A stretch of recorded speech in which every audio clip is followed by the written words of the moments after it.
Raw after a pay-per-view. Gonna be a good one, isn't it?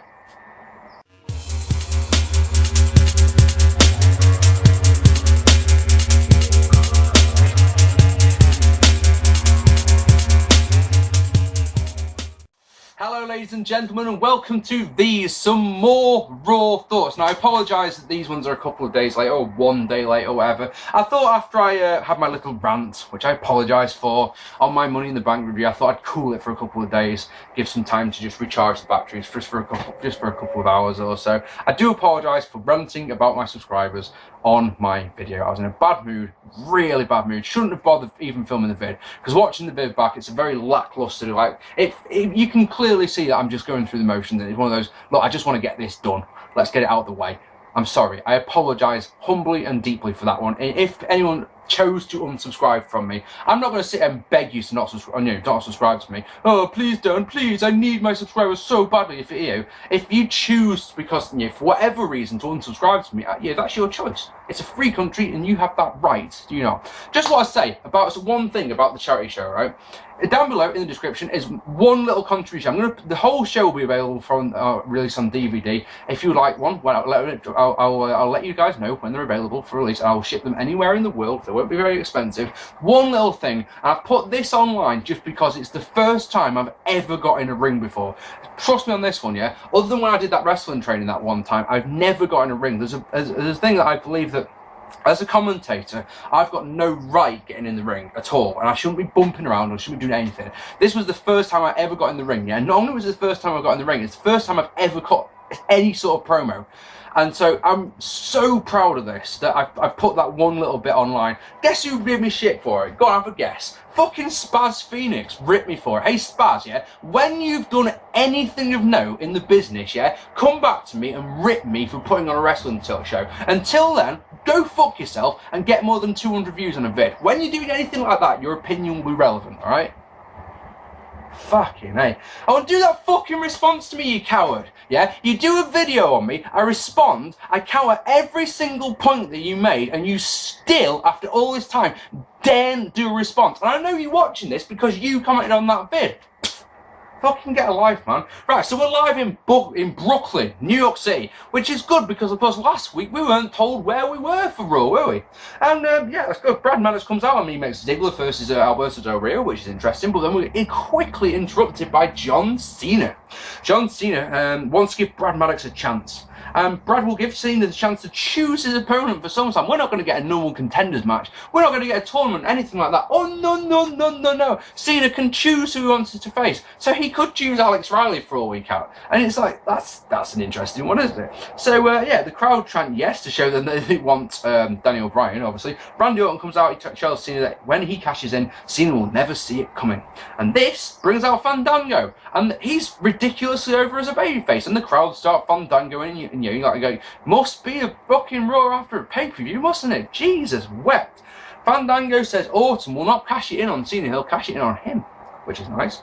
And then he goes to say his name, but he gets beats from Orton. Brad makes it on Orton versus Fandango, which is all good. And this was not a bad opening segment. So Randy Orton defeating Fandango in a long 13 minutes match, where the crowd amused themselves with chants like Randy Savage, for example, and We Want Ziggler. The match itself, though, was not bad at all. I really like Fandango's counter into the backcracker, into the belly to back suplex. That was good. I noticed, did anyone else notice this? And it's right, you've got to answer me this one, guys. Is this a recent development, yeah? Or has Cole started calling the Power Slam a Power Slam? Do you remember for all those years I've ripped him for calling it a Scoop Slam when it clearly isn't? He now calls it a Power Slam. Is this a recent development that I just haven't been paying any attention to?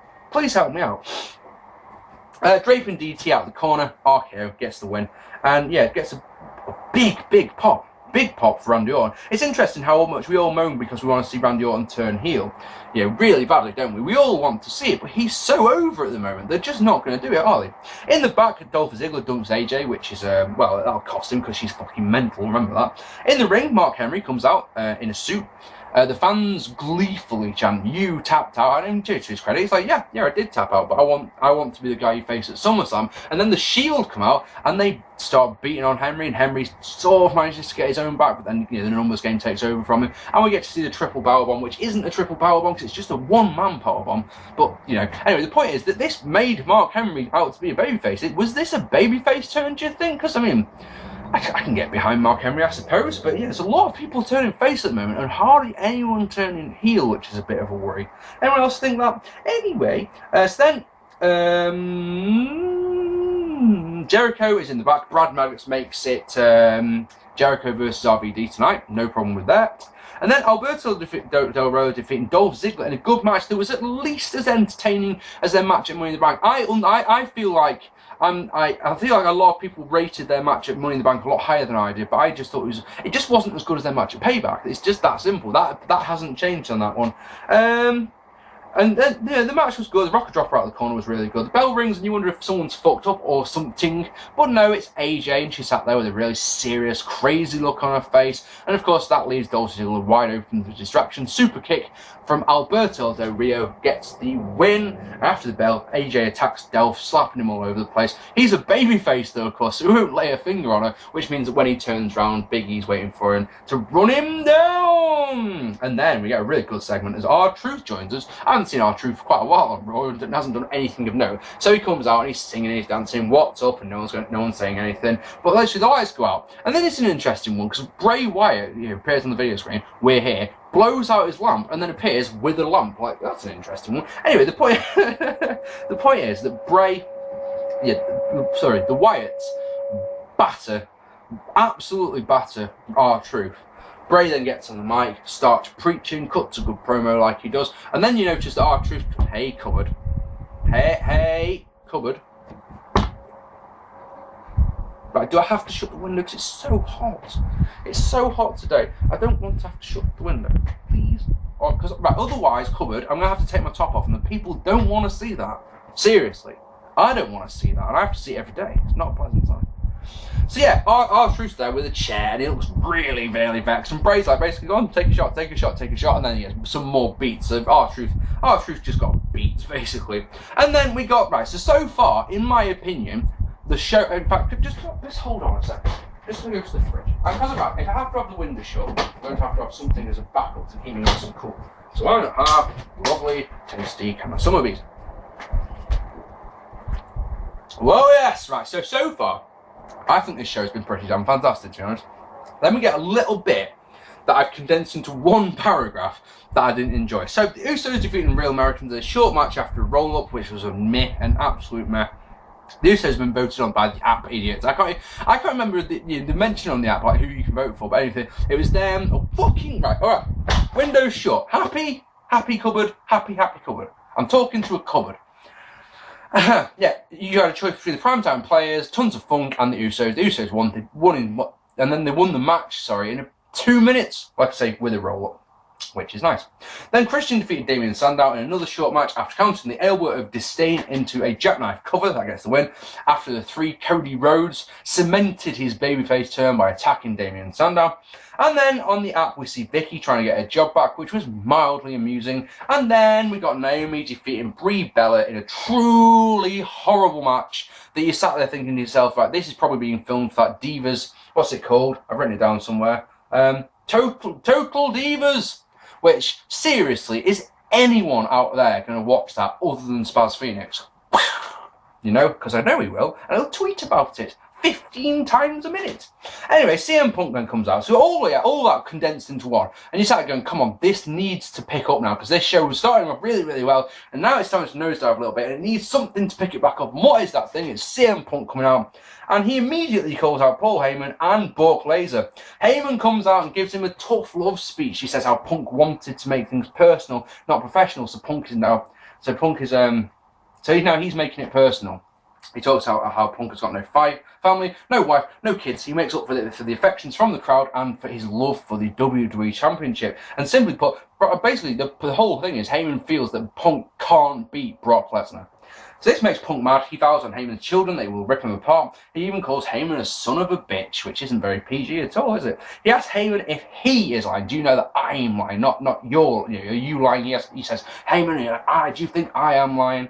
And yeah, Heyman yells, it's clobbering time, and that brings out Brock Lesnar. And I said, this has been pretty good. I haven't done even the slightest bit of justice there. You should go and watch this promo because it's really good. The interaction between these two is absolutely superb. Like I say, I've written down minimalistic notes there because I was too busy just constantly paying attention to what they were saying, sort of trying to type while watching the screen at the same time. My missus is awesome at that. She can write out, honestly, she can write, no mistakes in it at all, and sit and talk to me like blah, blah, blah, blah, blah, blah, and you look down and she's written a whole paragraph and it's all inch perfect. I'm just sort of trying to look at like typing like this. Like most of them, I want to watch. Anyway, the whole point is, yeah, these two really obviously don't like each other. This brings out Brock Lesnar, and these two have a brawl around the ringside. Every time it looks like Lesnar's got the upper hand, Punk just pops back up and starts giving him some more beats, and every single time Lesnar gets the upper hand. And he launches him over the table at one point, the announce table. Punk straight his way, gets up on top of the table, launches himself, but Lesnar catches him, F5s him onto the table, and this is one of those things that makes you go, oh, bring on SummerSlam, because I can't wait to see this one. Oh, yes. And of course, the thing about this one is it's the classic booking of, I now really want to see Heyman and Lesnar get their comeuppance. Fan-dabby-dozy. In the back, Brad Maddox is harassed by Triple H and Stephanie McMahon, especially about his decision to let Cena choose his opponent, because of course we all know who's going to choose, and Vince won't be happy about that one. One bit. Oh yes. RVD defeating Chris Jericho in a really good match, a surprisingly good match. I said on my predictions vid, didn't I, about Rob Van Dam, that the Money in the Bank match is a perfect example, a perfect way to bring Rob Van Dam back into the fold, because he can do all his flips and he can show off a lot and yada yada yada, and everyone will be happy. This was another, and you know, if you're going to put him with anyone on Raw, who are you going to put him with so you can have a good match? Yeah, you want to put him with Daniel Bryan? Maybe. Put him with Jericho. And yeah, you know you're going to have good chemistry, and they know each other inside out, and they know all their moves, and that's exactly what we got. We got a really good match. Didn't have really much storytelling per se, but the story was that they know each other really well. They know how to counter each other's moves really well. We got some good spots. We even got a tiny bit of blood because, of course, Rob Van Dam had been busted open and had staples to shut his wound up on Sunday night. So one of them must have come undone or something. So there's a trickle of blood coming down his face at the end, which is really, really nice. Hot crowd as well. The crowd were properly into this match, which is really good. Great moves, great counters. And a frog splash getting the win. And get this one, guys, 23 minutes. One of the things about this episode of Raw is all the matches that counted all went long, which of course someone like me is going to absolutely adore, aren't they? And then we didn't get a main event. That essentially was our main event, because we're getting a main event promo segment this time, as the whole roster appears on top of the entrance. And there's people out there, excuse me, that either A, shouldn't be there, like the Brooklyn Brawler, don't know why he was there. Alex Riley, I didn't realise still had a job in WWE, honestly, and he was stood there. What was the other thing that made me chuckle? Oh yeah, because I haven't written this one down. Sin Cara stood behind Sheamus, so you can't see him at all. That was funny. Yeah, basically John Cena says he hasn't made up his mind yet. He wants the universe to help him. Of course, all the universe starting chanting yes, yes, yes, and Daniel Bryan, Daniel Bryan, Daniel Bryan. But he goes, basically John Cena goes through, not most of the roster, but like 10 members of the roster. What do you think of this guy? What do you think of this guy? What do you think of this guy? Well, and then eventually I've made up my mind. I want to change John Cena, and I want to use Daniel Bryan. Sorry, I shouldn't make mistakes. One person unsubscribed to me this week because I make mistakes on my vid. Brilliant, that was great, wasn't it? Yeah, he chooses Daniel Bryan, and the pop is just thunderous. And Daniel Bryan comes to the ring. He's yes, yes, and everyone in the arena is doing yes, yes, yes in time with him. Fantastic sort of little moment. Take off the Usos to the Divas segment, yeah. Take that little bit off, and this would have been perfect Raw. It's the classic 3 pay-per-views on the bounce now. The next night on Raw has been absolutely fantastic. We should just have a pay-per-view every Sunday, so that every single night, or every single Monday Night Raw is brilliant. I'm looking forward to SummerSlam now because of this show, and isn't that the idea? Isn't that exactly what the idea is? I hope they can sustain this sort of momentum for the next couple of weeks. I really do. What did you think of Raw? I'd love to know down below. I don't reply to them all, but I read every single one of your comments. Hit that subscribe button, hit that like button. My next video is meant to be WWE Vengeance 2003 review. That's the plan. I haven't even started here yet, guys, is the truth, because I'm editing my show. You know, I'm doing all the editing for my charity show, and let me tell you, it took me 2 days to edit one match. Let's put it that way, because it's slow going. So it should. I mean, I want it to be up tomorrow, but it's more than likely going to be Saturday before that's up. Ladies and gentlemen, I've been Mark P. Thank you so much for watching. Look, the poster didn't fall down. Way! I've got to cool down a bit now. I'm fucking boiling. I've been Mark P. See you all soon. Thank you very much for watching. Take it easy, guys.